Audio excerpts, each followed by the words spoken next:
¿Qué está pasando en el mundo? Vladimir Putin captura a uno de sus generales de su ejército, quien fuera uno de sus aliados fuertes. Lo acusa que él sabía los planes del comandante Wagner. Este militar es uno de los generales más terribles de Rusia. Le decían el carnicero de Siria, jefe del ejército ruso en Ucrania. Ahora se encuentra preso por traición. Por saber los planes del comandante Wagner, Vladimir Putin está paranoico. Ya no puede confiar en sus camaradas. ¿Cuáles son las causas de esta inestabilidad en la fila rusa? Están buscando culpables de esta rebelión en Rusia. Algunos militares y oficiales se han dado cuenta que hay muchos problemas en el ejército ruso en recibir órdenes. Hay una situación muy delicada en la que esta rebelión del grupo Wagner pueda penetrar 780 kilómetros hacia el Kremlin sin que nadie los detuviera, sin disparar ninguna bala. Puede pasar dos cosas: es una actuación de una supuesta rebelión, o el ejército ruso los dejó pasar en un corredor rumbo al Kremlin. No habrá amnistía por esta rebelión y será juzgado por traición a la patria. Con esto la situación en la zona se pone más tensa, pero estaremos informando. Escuchemos.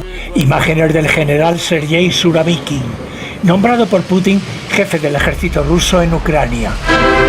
Meses después, sustituido en el cargo y ahora supuestamente detenido, sometido a interrogatorio. Al menos habría conocido con antelación la rebelión de Wagner. Es información publicada por la prensa en Estados Unidos y también recogida por distintas informaciones en Internet en Rusia. Especulaciones, se ha dicho desde el Kremlin. Surovikin goza de un gran prestigio dentro del ejército ruso, también entre los líderes del grupo Wagner. Tuvo una destacada participación en la guerra de Siria. Dirigió, por ejemplo, los bombardeos masivos contra la ciudad de Alepo. Vamos ahora un poco de dos de los protagonistas de los eventos del fin de semana en Rusia. Por un lado tenemos a Yevgeny Prigozhin. Como hemos venido informando en los últimos meses, es el jefe del grupo mercenario Wagner. Se le conocen vínculos de décadas con el presidente ruso Vladimir Putin. Ha acumulado mucha riqueza gracias a contratos con el Kremlin. A menudo se ha enfrentado al liderazgo militar de Rusia durante la guerra en Ucrania. Por otro lado, tenemos también a Alexander Lukashenko, presidente de Belarus desde 1994. Ha sido descrito como el último dictador de Europa. Tiene estrechos lazos políticos con Rusia y apoya la invasión a Ucrania. Su victoria en las elecciones presidenciales de 2020 fue muy discutida, provocando protestas masivas y una brutal represión de su gobierno. Y para analizar los acontecimientos de este fin de semana en Rusia, nos acompaña ahora desde Miami Manolo González Moscote, analista político internacional. Muy buenas noches, Manolo. Muy buenas noches, Ana María, es un gusto estar contigo. Bueno, de todos los eventos ocurridos este fin de semana en Rusia, Manolo, ¿qué es lo que más te ha llamado la atención? ¿Qué es lo que tú destacarías? Bueno, lo que yo más destaco de lo que ha pasado este fin de semana tiene que ver precisamente con que no se derramó sangre, prácticamente una bala no se disparó. Prigozhin pudo avanzar 780 kilómetros de una forma tan increíble, no fue detenido absolutamente por nadie. Esto te indica dos cosas: o que el señor Prigozhin sencillamente estaba siendo mandado, guiado por el Kremlin, haciéndole un mandado a Putin de una falsa rebelión, o sencillamente hay un inconformismo en las fuerzas militares y por eso todos se hicieron de lado para abrirle un corredor para que se hiciese paso hasta el mismísimo Kremlin. Estas son las dos lecturas que se pueden entrever en esta situación. Ahora, al principio se hablaba de una amnistía general para todos los que participaron en este evento, ¿verdad?, de esta rebelión. Pero hoy Putin, tú lo has dicho al inicio de todo el noticiero, y es que no va a haber amnistía y van a ser juzgados sencillamente por el acto de traición a la patria que hicieron. Y acuérdate a qué implica esto de un acto de traición a la patria, porque ellos no quieren ser parte de los contratos del Ministerio de la Defensa. Prigozhin no quiere ser parte de la subordinación de Sergei Shoigu, que es el ministro de la Defensa, con el cual ha tenido muchos inconvenientes durante la guerra de Ucrania. Y la otra lectura es: en un interín de poder, en un problema de una revolución en Rusia, de un golpe de Estado, la pregunta del millón: ¿quién se queda con el maletín nuclear donde hay que colocar los códigos para manejar esto del lanzamiento de los misiles nucleares? Esta era la gran preocupación en Europa y, por supuesto, en el mundo. Por eso Joe Biden habló con el presidente francés, con el canciller alemán y con el premier inglés, porque esto preocupaba al mundo. ¿Qué estaba pasando con estas armas? Ahora, Manolo, Prigozhin es muy distinto a todos los rivales políticos que ha tenido Putin. ¿Cuál es la principal característica que le distingue de los demás? Bueno, que es un hombre que habla de frente, primero habla de frente y segundo le conoce todos los secretos a Putin, y es un hombre que Putin debe tener muchísimo cuidado, inclusive si es que estará pensando en eliminarlo, como Putin ha eliminado del camino a tantos en la oposición.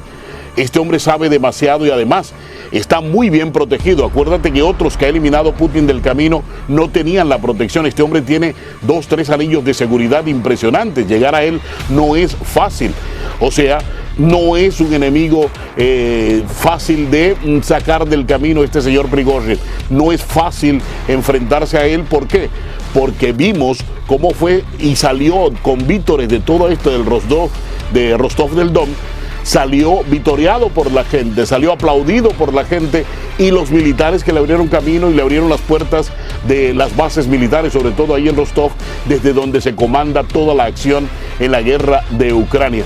Este es un enemigo de los más graves y los más peligrosos. ¿Tú crees que Putin terminará asesinando, tú lo mencionabas, a Prigozhin como lo ha hecho con otros rivales?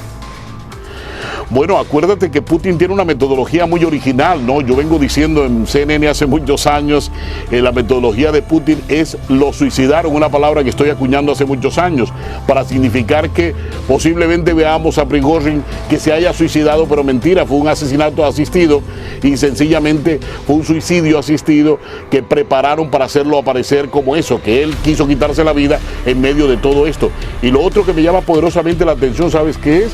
Es el hecho de que él conoce que esta guerra ha sido una patraña inventada por el ministro Sergei Shoigu, y dice que esta patraña llevó a pensar que la OTAN iría a atacar a Rusia desde Ucrania, y esto es el motivo principal de una farsa inventada por el ministro. Eso es gravísimo, esta denuncia que ha hecho Prigozhin, pero la pregunta del millón es, ¿por qué entonces no pasa al bando de Ucrania? ¿Por qué no pasa al bando de la OTAN? La situación geopolítica en el mundo está muy difícil. Vladimir Putin captura a uno de sus generales de su ejército, quien fuera uno de sus aliados fuertes. Lo acusa que él sabía los planes del comandante Bagder. Este militar es uno de los generales más terribles de Rusia. Le decían el carnicero de Siria, jefe del ejército ruso en Ucrania. Ahora se encuentra preso por traición, por saber los planes del comandante Bagder. Vladimir Putin está paranoico, ya no puede confiar en sus camaradas. ¿Cuáles son las causas de esta inestabilidad en la fila rusa? Están buscando culpables de esta rebelión en Rusia. Algunos militares y oficiales se han dado cuenta que hay muchos problemas en el ejército ruso en recibir órdenes. Hay una situación muy delicada en la que esta rebelión del grupo Wagner pueda penetrar 780 kilómetros hacia el Kremlin sin que nadie lo detuviera, sin disparar ninguna bala. Puede pasar dos cosas: es una actuación de una supuesta rebelión, o el ejército ruso los dejó pasar en un corredor rumbo al Kremlin. No habrá amnistía por esta rebelión y será juzgado por traicionar a la patria. La influencia que tienen las políticas de El Salvador en Latinoamérica. Ahora la presidenta de Honduras aplicará las mismas medidas que El Salvador, declarará la guerra a las pandillas y militarizará las cárceles de Honduras. Quiere detener estos grupos criminales. Los críticos de Bukele dicen que combate las consecuencias de esos grupos criminales, pero no resuelve el origen de la violencia, la pobreza, la educación, la falta de valores produce la crisis económica. La falta de recursos busca la violencia y el crimen. Para salir de la situación, los países latinoamericanos deben enfocarse en el desarrollo de sus economías para salir de la crisis y las personas puedan tener más oportunidades de trabajo y educación. La clave es la enseñanza, para que no busque solucionar los problemas económicos con dinero fácil que ofrecen estos pandilleros. Ahora la presidenta tendrá mano dura con estos criminales y salvar su país de un colapso social y económico, pero veremos hasta dónde llegan esas medidas drásticas que tomará Honduras. Los pandilleros se están trasladando a otros países para no ser capturados.